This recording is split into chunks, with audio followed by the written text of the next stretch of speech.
بسم اللہ الرحمن الرحیم۔ السلام علیکم ورحمۃ اللہ وبرکاتہ۔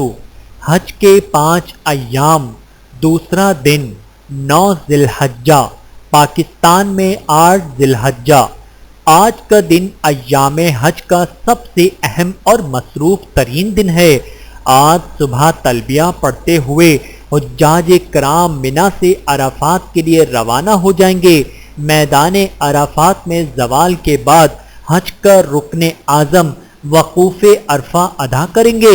اس دوران ظہر اور عصر کی نمازیں اکٹھی ادا کی جائیں گی۔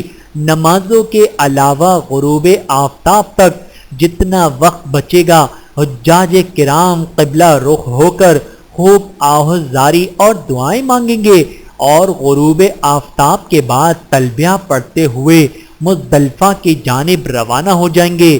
مزدلفہ پہنچ کر مغرب اور عشاء کی نمازیں عشاء کے وقت میں اکٹھے ادا کریں گے اور آج کی رات مزدلفہ میں گزاریں گے۔